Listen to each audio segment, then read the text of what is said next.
Mapagpalang araw sa inyong lahat mga idol. Muling pagbabalik sa ating YouTube channel, Kuya Ers. Maganda po ang ating topic ngayon mga idol. Patungkol po ito sa tatay ni Krista mga idol.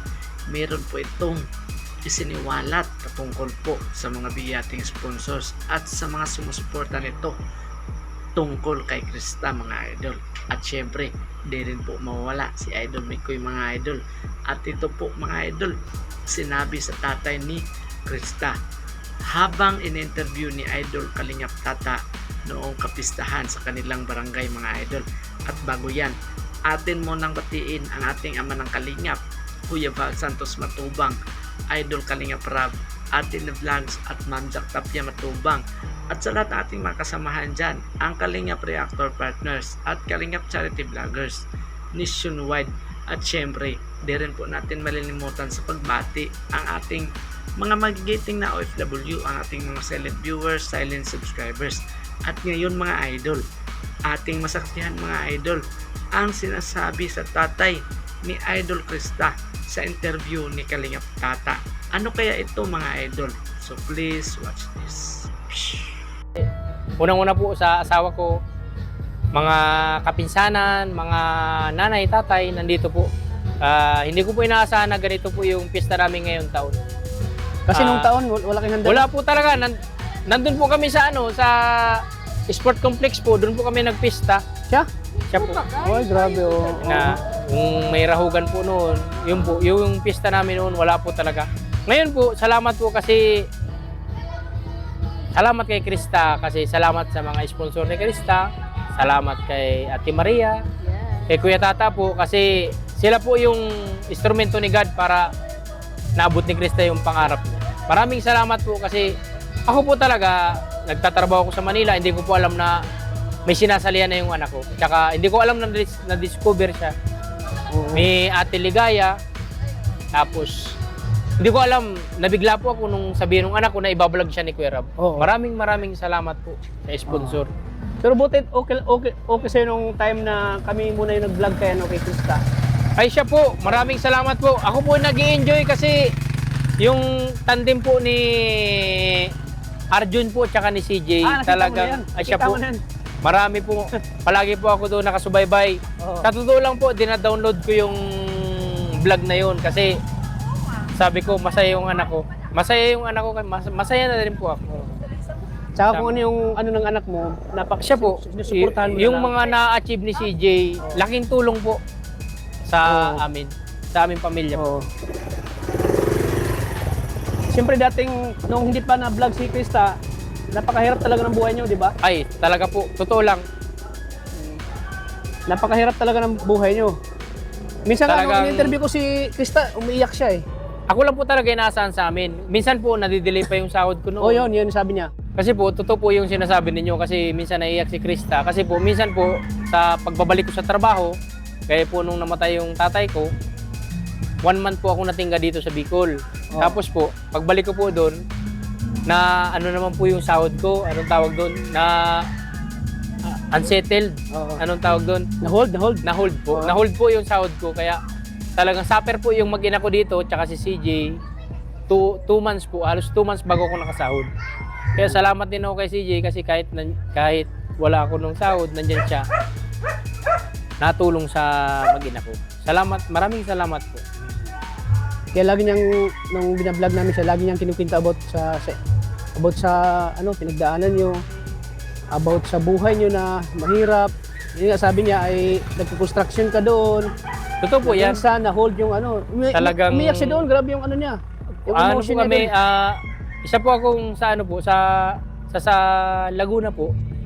Isa po akong construction worker po. Pero ano po kami, kawani po ng San Miguel pero subcon contractor lang po kami, Arken. Kami po yung gumagawa ng Skyway tsaka mga tulay. Diyan saan? Manila? Manila po. Skyway po. Basta pagpasok ko po ng Laguna, kami na po ang gumagawa niyan. Kaya lang po, minsan po nadidelay talaga. Gawa ng mga maraming ano. Gaya yan po pag-uwi ko, namatay yung tatay ko. Kaya, ganun po. Kaya, hindi ko man rin masisi si CJ na minsan, sabi niya sa akin, Papa, kailan ka mapad? Naluha tayo, bakit yung naiyak? Masaya lang. Kasi, tawag dito, emotional. Kasi Oo. Akalain na yung pinagdududahan. ngayon, ganyan kadami yung bisita. Oo, grabe no.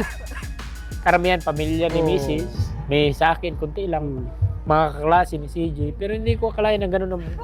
Unexpected talaga kasi ano yun eh, galing sa puso. Oo, marami pa kayong biyahe darating kay. Salamat. Pero din ako nag-expect niya mga biyaya niya. Kasi alam ko naman, basta yung anak ko, walang ginagawang masama. Tsaka go lang siya ng Oo. go. Kasi ginagawa ni Krista yan para sa pamilya niya. Kaya ginagawa niya Salamat yung best ako, niya. salamat. Unang-una sa Panginoon. Oo. Kasi talagang, hindi ko akalain na, kasi nung binanganak kasi yan, ito, nakwento man natin sa inyo ni Krista. Yung tatay ko kasi, yung namatay kong ama, Oo, yung papa, oo, tama. nang ipinanganak yan sa provincial, sabi agad nung tatay ko, yan yung magiging best basod ng. Oo, sabi nga ni Sabi. Krista. Yan sabi. Pero tanawanan nga ni Mrs. kasi sobrang puti talaga ni CJ, tsaka Oo. ang timbang niya ni CJ talagang overweight. Oo. Sabi ng tatay ko, yan anak yung magiging ano talaga Miss Basod. Sabi ko, salamat naman kung ganun pa, sabi ko sa kanya. Sabi sa akin nung tatay ko, basta alagaan mo yung anak mo, huwag mong pababayaan, ibigay mo yung kung anong best mo na suporta. Talagang yung malawak tsaka malaki mararating yung bata na yan. Malayo marating. Oh. Sabi ko nga, ano ka manghuhula? Sabi niya, di, basta nakikinita. Yun yung hindi ko alam sa kanya. Hindi ko alam kung ano yung tatay ko eh. So yun po mga idol, di po ini-expect sa tatay ni Krista mga idol na grabe yung nangyayari sa buhay ni Krista, no? At alam niyo po ba mga idol, isiniwalat ni tatay ni Krista na noon pa po pala na sila pa po na partner ni Idol Arjun ay talagang sumuporta na po ito ni Idol Krista at lagi po na itong pinapanood ang kanyang anak. At ngayon mga idol, grabe, napakaswerteng batang ito dahil maraming mga bigating sponsors at sumusuporta nito. At ngayon, first time po itong nangyari sa kapistahan po nila. Ang daming mga visitors mga idol at ang daming pumupunta sa kanilang bahay mga idol dahil po si Krista ay marami ng sumuporta at marami ng blessings at syempre agad-agad naman itong mag-share sa kanilang kamag-anak at kanilang mga kapitbahay mga idol.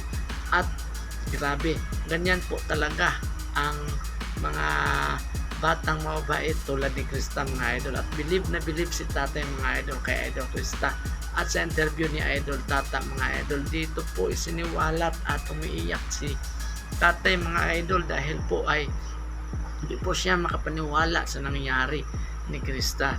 Hanggang ngayon mga idol, grabe, napakaswerte yung batang ito dahil po sa inyo mga bigating sponsors at sa mga Team My Chris mga idol. At syempre dahil dyan kay Kalinga Prab at Idol Mikoy at sa mga Team My Chris, no? At ang Panginoon na po ang magbigay sa inyo na maraming blessings mga idol. Dahil dyan si tatay mga idol ay napaiyak mga idol dahil sa nangyari ngayon ni Krista, no? Biglang nagbago ang kanyang buhay dahil po sa inyo mga idol. At syempre mga idol, kung nagustuhan niyo po ang ganitong klaseng reaction video, huwag kalimutang mag-like, comment, share at subscribe mga idol para lagi po kayong updated sa susunod nating mga uploads mga idol. Ingat po kayo lagi. To God be the glory. Bye bye and God bless.